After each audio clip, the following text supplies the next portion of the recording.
Okay, to the sewers.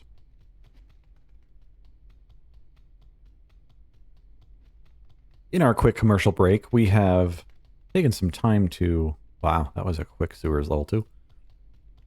I have found the ability to actually remove low-quality items. I had been doing a number that I thought worked, but it didn't. So now I am doing a number that does work.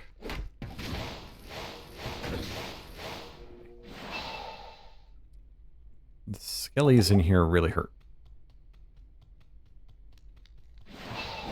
Oops.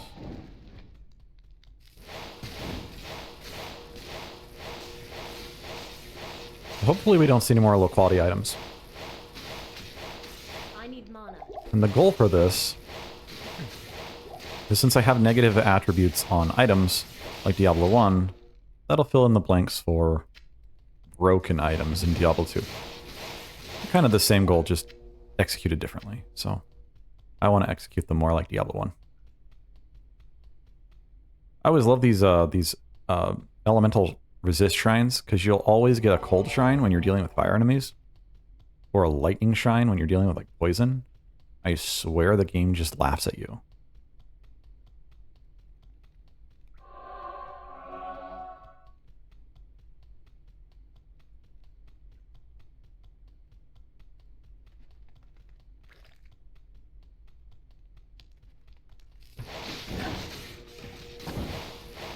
I've not yet expanded the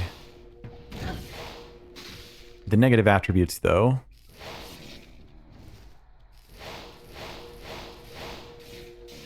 So right now it's still only just the like strength, vitality, dexterity type stuff, but eventually we'll get into some like negative max damage or negative minimum damage or negative all stats. Again, very much like Diablo 1. And it'll take some effort to probably balance those out and make sure that they're not popping up too often.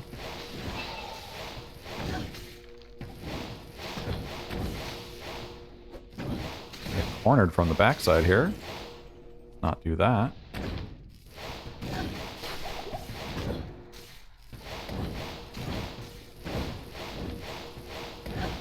I can't quite get in that corner. Ooh. That's a lot of dudes.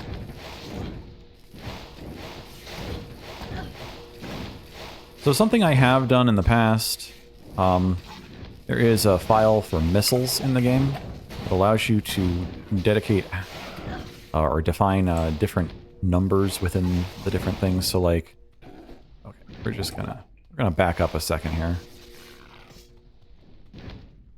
I'll put some more into vitality. Is that apparently I'm failing at this, but each missile has a reduced range in the mod. So ranged and melee have been kind of normalized a little bit, where melee has a little bit more range on average, and ranged has a little bit less range on average.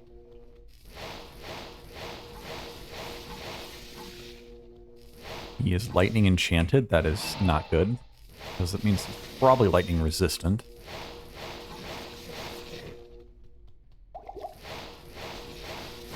And it also means I cannot shotgun him. Let's go buy some potions. So we are down in the sewers to get a skill point, by the way.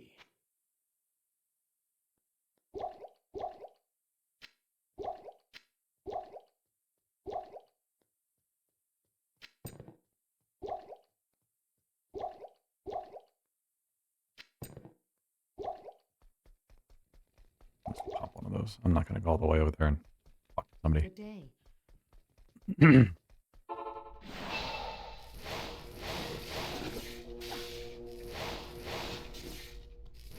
So the goal with the range of missiles, which pretty much everything that's not melee is a missile, whether it's standing still or not. Fire on the ground is a missile.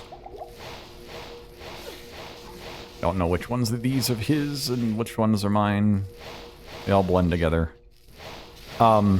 Is to reduce the amount of off-screen hits that you can take is one of the goals.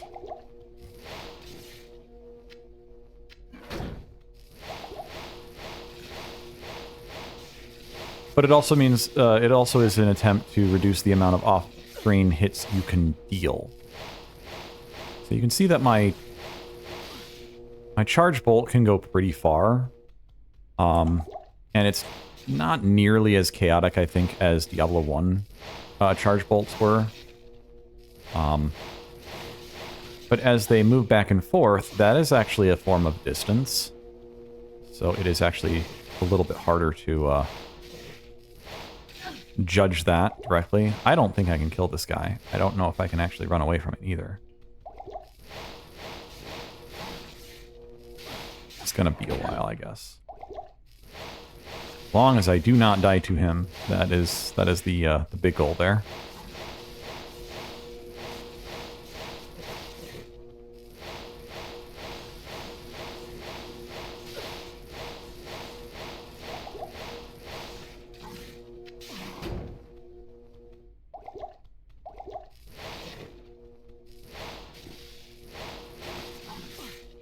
So this room, or this dungeon, is one of the places that I actually think about when I think about ranged enemies hitting you from way too far away.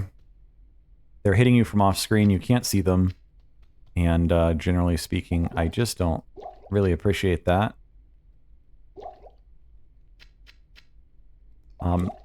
So the goal is to allow ranged effects to hit about one screen, maybe 1.5 screens, but the default is closer to 2 screens, and so a lot of spells have been reduced in that spectrum. So I don't have anything that I can use here. I guess I have an arrow. So, but you don't have enough sight. So arrows originally do something like 60 or something range. There's not a lot of visual here. You can see it kind of goes off the screen in the top right there.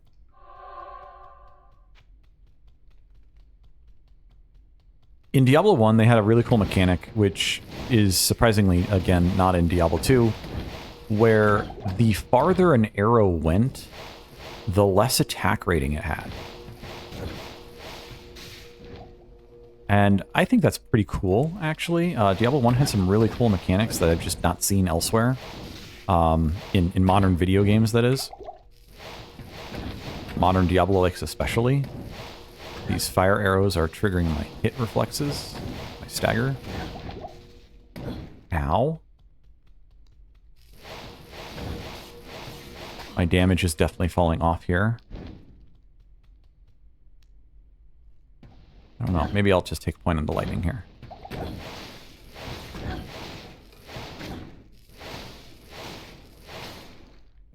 That'll help. A little less chaos, a little more damage range.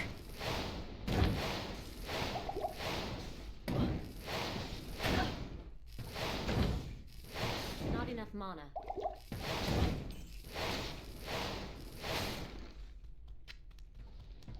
Oh my goodness gracious. I cannot do this dungeon very well. What did I pick up? Get that out of there.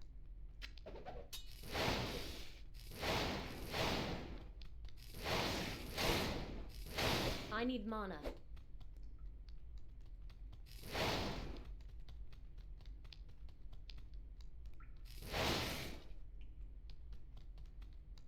Please? Yeah, so I haven't seen any low quality items so far in this run.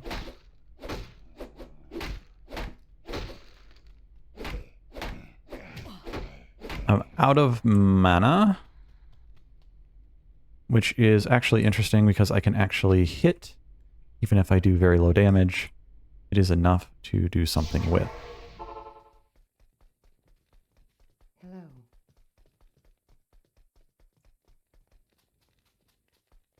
But I am going through quite a few potions, which tells me that I'm not very strong for this area.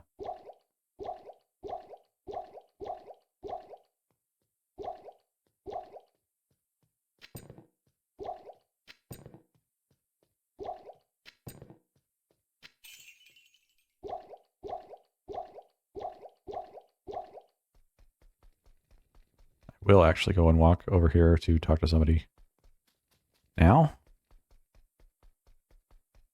click them. Blessings to you. Nothing.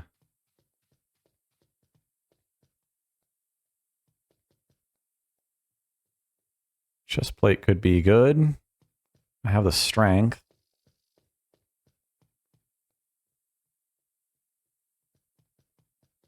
Chainmail costs more than a breast.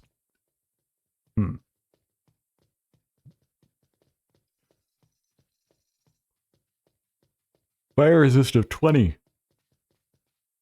No, that's actually not half bad. Yeah, let's just do the breastplate here. So let's see, chance that they will hit me 50%. 50% is still really high, to be fair.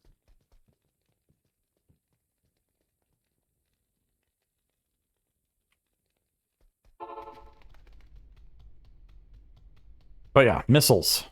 Getting back on track here.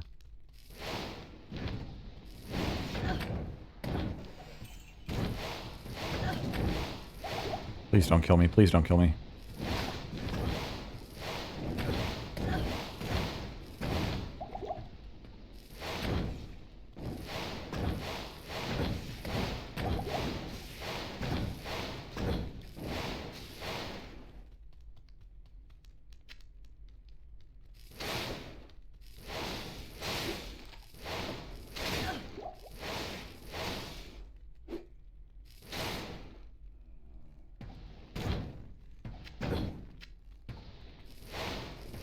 Missiles having drop-off damage is really common in shooters. But missiles having drop-off accuracy, I feel like, is a lot less common. And definitely doesn't exist in any Diablo-likes that I'm aware of outside of Diablo 1. It's just a very unique mechanic. I feel like if I were going to do missile drop-off in a Diablo-like, one of the things I'd probably tie it to is your light vision radius. So you can see that it's pretty dark in here. I can only see so many things. There's torches and such. Having a vision radius tied to your attack rating, and some of the modifiers on items already do this. You might get like +2 attack or +2 light radius with like +50 attack rating or something. But okay, this is still more damage in total. I can actually get them to not kill me. And having it drop off based on your vision range. If you can't see the enemy, blind firing shouldn't be beneficial. Just an opinion. But I think this is kind of an interesting concept because in Diablo 2 or in Diablo 1, a lot of spells give light radius. So spells would have no drop off if they gave light radius maybe. Or if you had light radius, so like the first hit may miss, the first attack may miss, but the second one might have increased accuracy because you're just blanketing the world with light. In Diablo 1, light radius actually was very simply coded. Or have I not explored? Straight west. Where enemies actually aggroed based on your light radius. So if you could get your light radius to be negative, very small, from certain items, you could actually make it so that enemies didn't see you. In the same sense that you couldn't see them. Fireball, static field.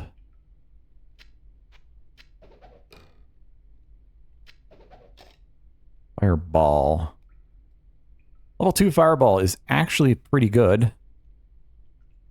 Might be better than the other thing there.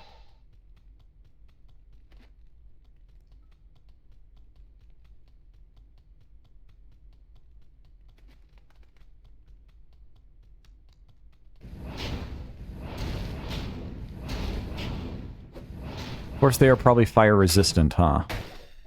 That would make sense too.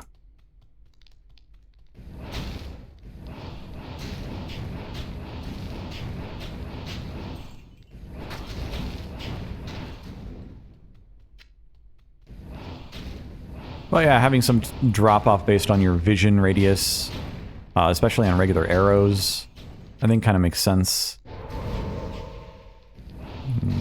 Did not read that shrine before clicking it. I shard the Grim. Okay.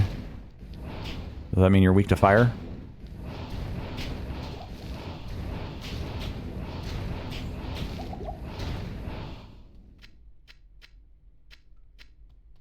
We're getting to a point where this ring for 2 mana per kill is not working out as well. Both because I'm just not doing enough damage and because I am not getting enough regeneration.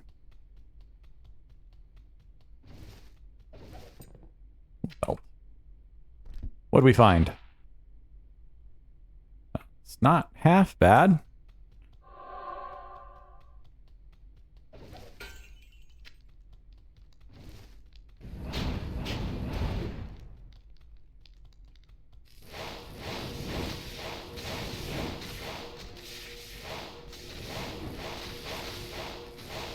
Some burning mages shooting firebolts at me.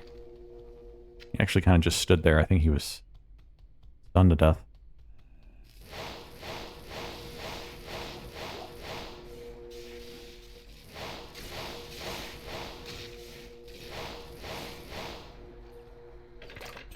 I'm definitely seeing a skill or a damage check here going on pretty hard.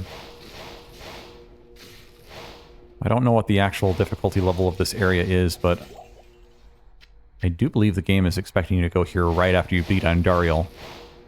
Now, Andariel is negative 50% weak to fire, and I'm guessing that most of these dudes are 25 to 50% strong to fire, even though I'm not using fire, but that extra fireball seems like it's probably okay.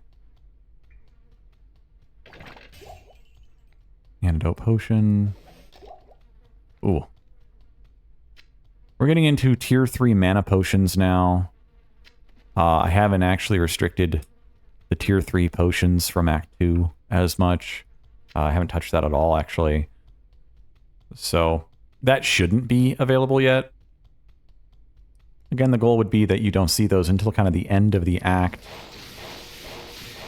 Kind of the 3/4 section of the act, maybe, something like that. So as you're nearing the boss, it tells you that you're kind of nearing the boss because you're seeing some better potions. You know that you're coming to the end. Obviously your quests are telling you that too.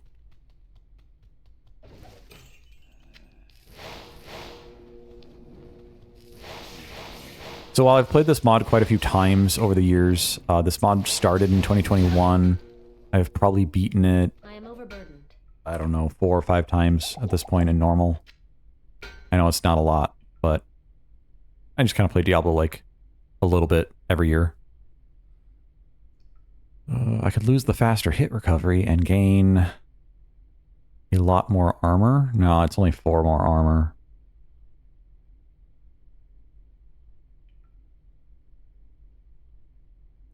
So I've actually debated on making chip diamonds give armor because they give attack rating in your armor.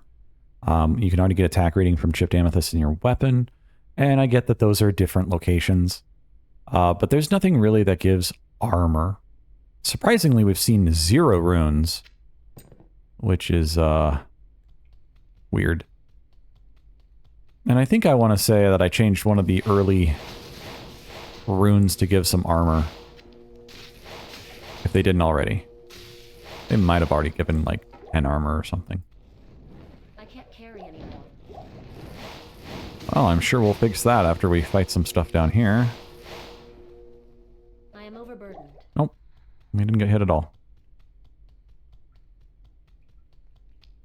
We've got to be getting close to Radamant.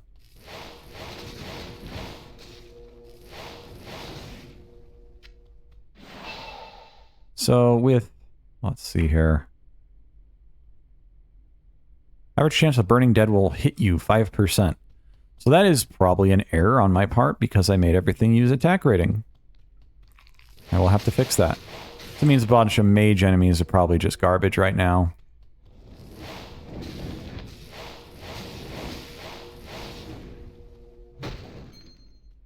I can't carry anymore.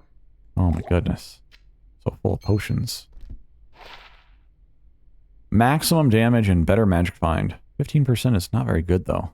Pretty low percentage.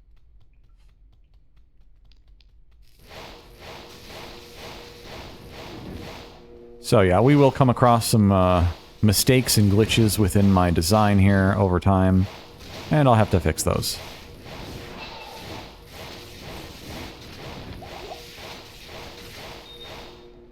I am overburdened. Okay, we'll deal with that in a second.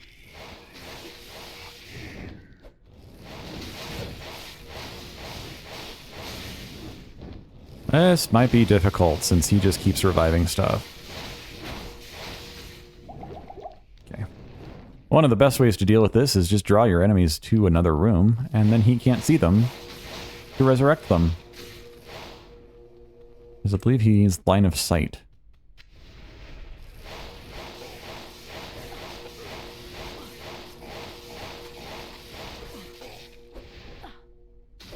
Average chance Radamant will hit you. Okay, so Radamant has an actual decent amount of attack rating to hit you. Good.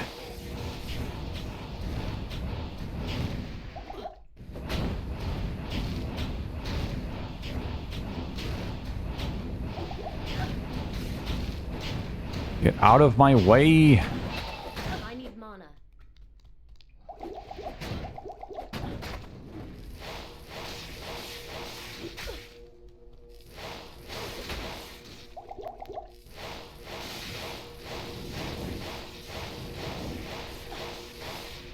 Let's get a little closer to Radamant here. Shotgun him a little bit better. There we go.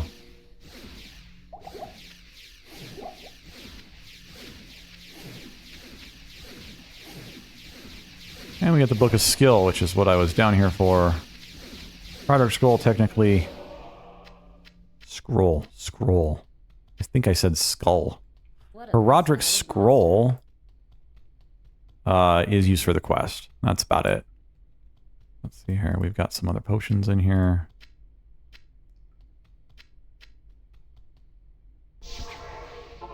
We'll go give this scroll to Kane. Ah, yes, the Roderick Scroll. It tells me a bunch of stuff I already knew. They say. And then she doesn't give you anything, but he drops a Book of Skill anyway because the game has to give you something. Let's get rid of all these gems. No quick way to move these.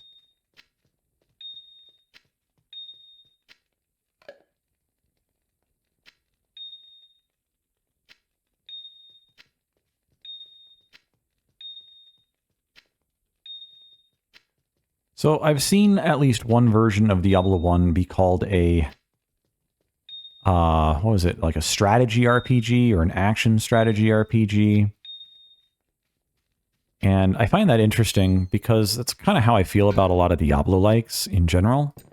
We'll just sell those, actually. Hello.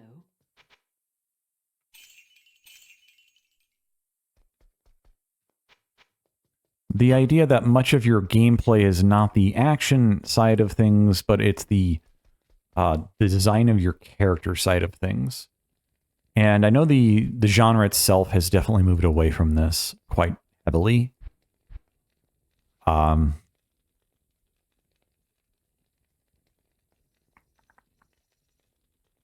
That's actually a big boost right there, level 11. Look at that. I know it doesn't look like much, but the minimum damage of 4, from 3 to 4, that's affecting all of our bolts at once. So, that's a lot of minimum damage, really. We're gaining an extra bolt. We're gaining 14 minimum damage there. Well, per cast, obviously. Not all of those are going to hit, even when we're up in someone's face. But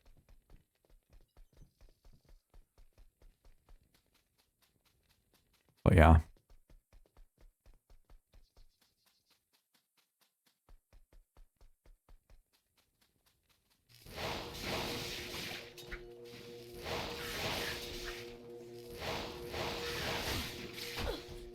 If I were to make a Diablo-like this, like the mod is trying to make, one of the things I would definitely be aware of is the fact that you can't see it behind a tree.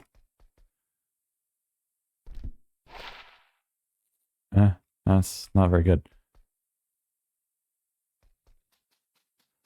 One of them is the fact that I have already screwed up the mage's attack rating system. I would want to have an attack rating system that is probably a little more global, like Grim Dawn or Torchlight 2. Torchlight 2 didn't even have misses, if I recall. It had fumbles, more so. You had blocking, you had fumbles, stuff like that. And then having dexterity reduced your fumbles, and it also increased your chance to crit. I'd probably do something a little more Diablo 1, but or Grim Dawn. And the goal would be to have discrepancies in armor or defensive values be more focused on, how to say, I don't think you should be running around having a 50% chance to hit most of the time. Grim Dawn, it's pretty difficult, I think, to drop below probably 60, 65. Like, you have to have just no attack rating to do that. In Grim Dawn, it's attack, or offensive ability, not attack rating. But kind of the same idea. Now, in Grim Dawn, it does control crit, just like in Torchlight, it controls crit. You have a chance to crit if you have high attack rating. As much as I do like crit in a lot of games, I would actually probably avoid tying crit to attack rating. Because what this means is that attack rating is already a necessary stat, that if you stack more of it, you do more damage, instead of just simply offsetting the chance to fail. Now, the crit damage in both of those games is not necessarily crazy high, unless you get a lot of it. In Grim Dawn, there's multiple tiers of crits, and you have to get higher and higher tiers, which are lower and lower chances. So, just an explanation of Grim Dawn, even though I'm playing Diablo 2 right now. In Grim Dawn, if you have a high enough attack rating equivalent, I'm going to call it that, attack rating. Let's see what this staff has. Ooh, Inferno. This staff is actually pretty useful because it doesn't use attack rating on Inferno. So if I wanted to just have Inferno for a split minute, I could do that without using a skill point. Not a lot of damage, but it's there. How are we doing on potions? We're doing okay. In Grim Dawn, you can get attack chance of up to 90%. After 90%, the last 10% chance to hit is a guaranteed crit. So if you have an enemy that has high armor, and you can only hit them for 91% chance, then the 1% chance over 90 is the critical. Wow. I want to see what's in it. I want to see what's in it. I am overburdened. Not what I wanted to do. There we go. Lightning resist, damage reduced by 1. Mana. Damage goes to mana. I think this is an underrated stat in Diablo 2. I don't think it was very common to spawn either. But damage taken goes to mana literally means that a percentage of the health that you have taken from a hit gets converted to bonus mana regeneration in that second. So 100 damage at 11% would be, 11 mana.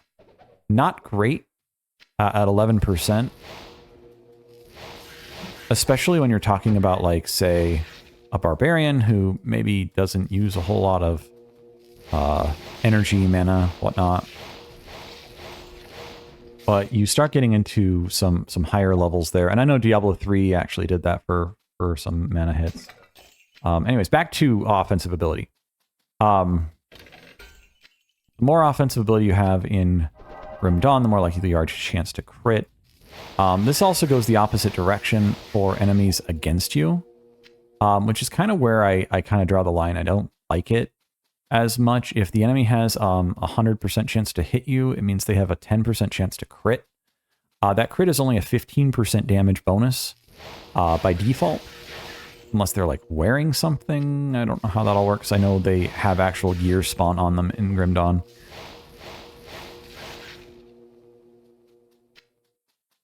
But the reason I don't like this in this crit system, I've definitely used it in Grim Dawn. It's definitely powerful and it's fun. Don't get me wrong. But it leads to a situation of crit is always tied to your chance to hit. You can't miss half your attacks and crit the other half. You can't have 100% crit and 50% chance to hit. The system doesn't really allow for that. Similarly, it just means that you have to double down into something. Just trying to scan the edges of this map, and it's not working so far. Stony Tomb. I don't think that's where I want to be. I don't think that's what it's called. Halls of the Dead, yes. Stony Tomb does not sound familiar. I am overburdened.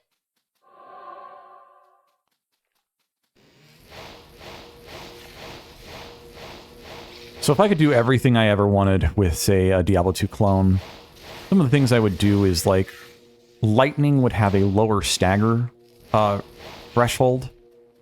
Like, it wouldn't guarantee stagger, but it might have high poise damage in like a Salt and Sanctuary Dark Souls terminology.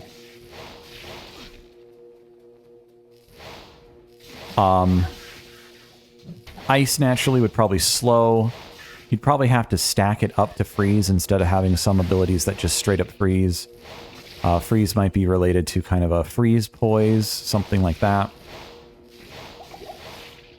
Freeze resist would probably reduce duration. So stacking it up, if they have high freeze resist, they can't stack it up as much. All of that seems pretty logical. Wow, there is a level that deals no bonus damage. You get an extra bolt, but no bonus damage. That's probably related to the amount of bonus energy, or the damage I'm getting from energy, combined with the actual base skill. This is probably not the base skill not leveling up, but it's probably the fact that I hit some kind of, like, small little difference between this. So if I leveled up my energy instead of this, maybe you'd see, like, another damage point go in there. Anyway.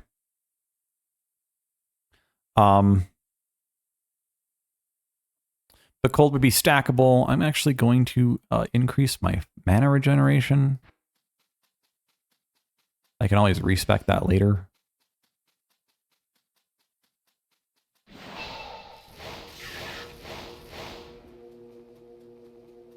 I'm actually going to increase my vitality. Oh yeah, that's another thing. In Diablo 2, and technically in Diablo 1, but slightly different, dagger, or hit recovery, which you then need faster hit recovery to negate, or reduce the stagger duration of, it is based on your health, your maximum health. So if you take, I think it's like 1/12 or 1/10 or something of your health in damage, you have an almost guaranteed chance to stagger. Something like that. I'd have to look up the exact math. I do not remember it, and I've also tinkered with it in the past. I've undone that tinkering in this mod, but I've definitely tinkered with it in the past.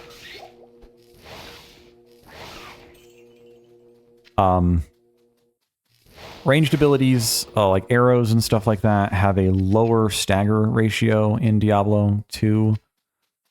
So they require twice as much of a percentage, basically, to stagger. So ranged attacks don't stagger as easily, which is intentional so that you don't get into a mosh pit of a bunch of arrows and then just can't move. That would be crappy. It would not be fun. But I would probably tie that not to health. I think even Path of Exile ties this to health still. Again, I think that this actually doubles down health being too strong. And don't get me wrong, you could probably tie some poise to health, like vitality. Like leveling up vitality gives you some boost to poise. But it shouldn't be the only way to boost your poise. It shouldn't be the strongest way to boost your poise. It shouldn't invalidate other stats to the point that you only level up vitality. like the meta in Diablo 2 tends to be, which is just you only level up vitality and you get your necessary stats for everything else, and that's it.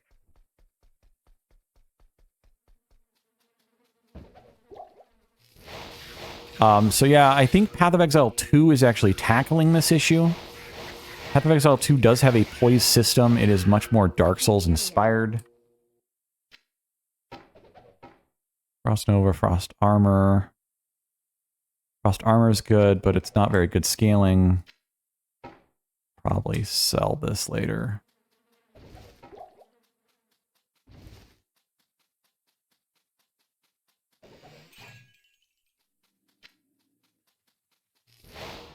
Let's see here. As I've already done here, I would make energy more of a magic stat. I'd probably restrict things like I did, like Diablo 1 restricted things, where you do need a certain magic level to use magical abilities. So you can't just simply use a fireball. You need, let's say, 25 magic to use a fireball. There is the option or capacity for this game to do it, but it only does it on requirement of level up. So once you level up the first point of, say, Fireball on the skill tree, you no longer are restricted by the energy restriction or strength restriction that the game has in place. So it looks like they were trying to do that at one point and then gave up. They just decided not to.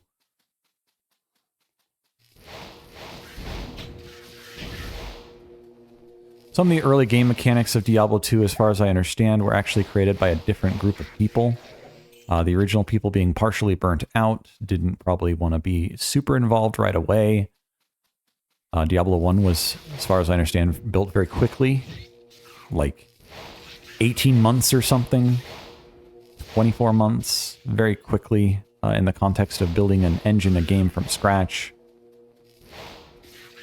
I know nowadays people are doing 3D and stuff like that with all sorts of fancy tools, but think about that in 1995.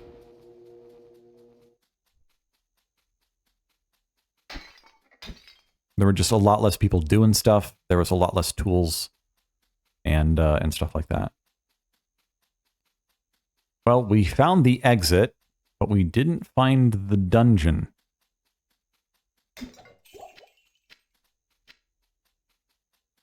But yeah, by tying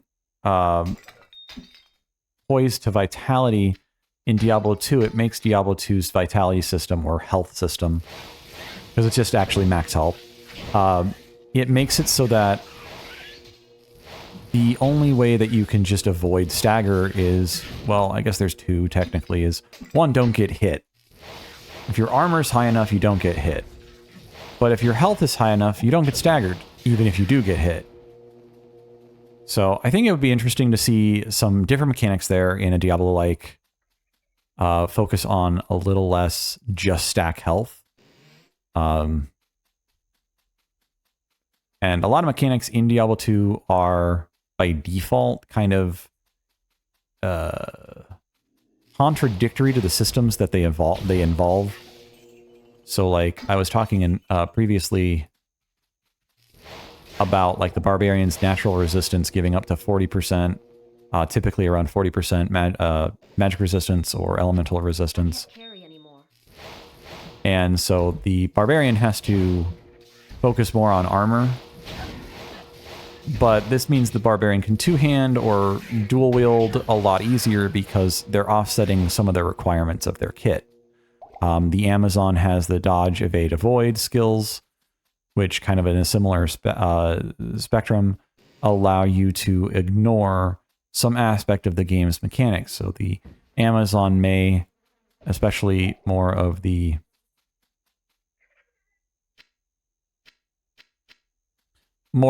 archer Amazon, is going to be less in your face and looking to not get hit at all. And so being able to not get hit at all and still have very light armor is handy. It's a cool little direction that they took. Path of Exile goes a little bit weird, in my opinion, on this direction, because armor is now damage reduction to physical only. It is not evading physical attacks that might have an elemental attached to them, and it is purely evasion. Similarly, Path of Exile tends to require a lot of this to be straight from gear. This is actually a big beef of mine, Path of Exile 1. We haven't seen enough in Path of Exile 2 yet, I think, to really make a distinction on a lot of these mechanics. Energy Shield in Path of Exile 2, I want to like it. I hate it. Well, I don't hate it. It just seems meh. It just seems not as fun as it could be to me. I've played probably 300 hours of Path of Exile total. That's over like 10 years. So I play a couple characters, I put it down. I play a couple characters, I put it down. I've never done maps outside of like the initial couple maps that you get access to. I'm not a late game player. I don't want to do these late game challenges that Path of Exile is designed around. So it's just kind of not my game. So take that for what you will. I am more of a, I want to play the game through, I want to see what works kind of player. Not have these ultra dungeons at the end so much.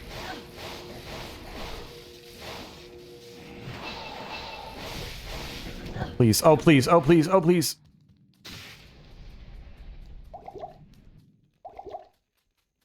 Poison just knocked me out there real fast. I'm actually going to go to town. I don't want that to be the end of the run there. That almost was. Good evening. So that's not very great. That's not very great. Sell that too. You see that I'm not making a lot of gold off of selling things? And that's fine. I'm okay with that. I'm just going to sit in town for a second and talk.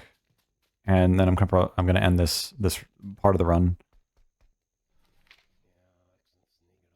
But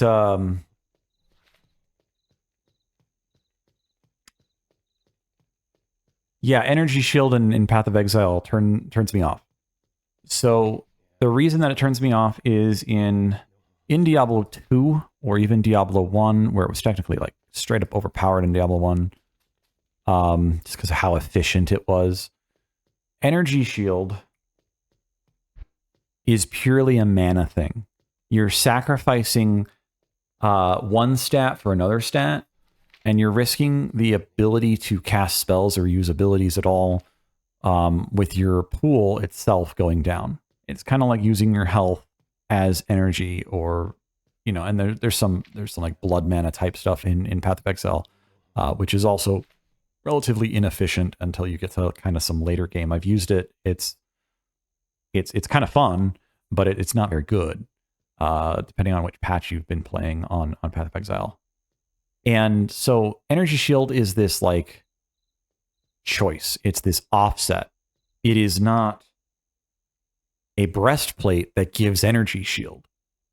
And so one of the things that I think is cool with a lot of designs in Diablo 1 and Diablo 2, but especially Diablo 2 here because of the skill tree system, is that this is a character's capacity to ignore the base systems and use their skill tree, not their player skill, their skill tree to offset the design of the game itself. So the sorceress can wear a bunch of light armor that might be more focused in, say, mana regeneration or max mana or bonus damage like plus skills, movement speed, stuff like that.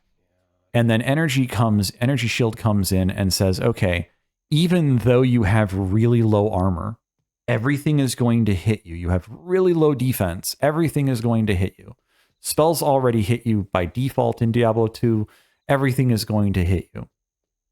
You come over to Energy Shield and you say, okay, if you really want, you can sacrifice some strength, some dexterity, even vitality, and just pump this energy stat really high and use Energy Shield instead. It is a choice to do something different instead of a choice to do something the same. So in Path of Exile, it becomes purely gear oriented. There are definitely some nodes, and like CI is one of the big nodes for that, where you have no health at all, but become immune to so chaos inoculation, chaos damage in Path of Exile is like poison damage in Diablo 2. But the idea that your energy shield is this other stat somewhere feels wrong. It feels more Halo and less medieval fantasy to me, in the sense that it's coming from your gear. You're wearing magical armor that is giving you an energy shield. Is this Dune? Is this Halo? What is this? I don't know. But in the case of mechanics, in the case of design, why it puts me off is the fact that when I now have to focus on my gear, I am no longer making that decision to not focus on my gear that I previously could in other games. In Diablo 2, I can focus on gear that's giving me, say, hit recovery or damage or movement speed or different bonus skills, whatnot like that. In Path of Exile, my armor is doing already a lot of stuff.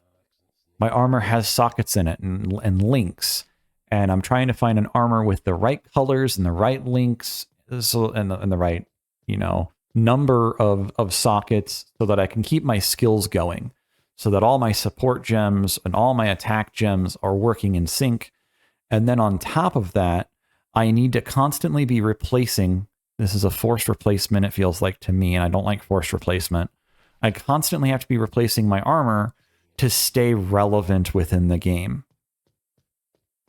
So there is this constant gear check with Energy Shield in Path of Exile. That same gear check is what you're literally avoiding in Diablo 2. Because I can pop a mana potion.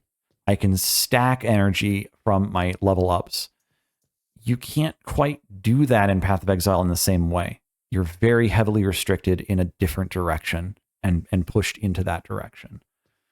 Now, this is not to say that, again, I'm trying not to give value judgments on game mechanics here. I'm trying to give insight into the pros and cons of game mechanics as I talk, whether it be kind of these let's plays or game reviews or whatever.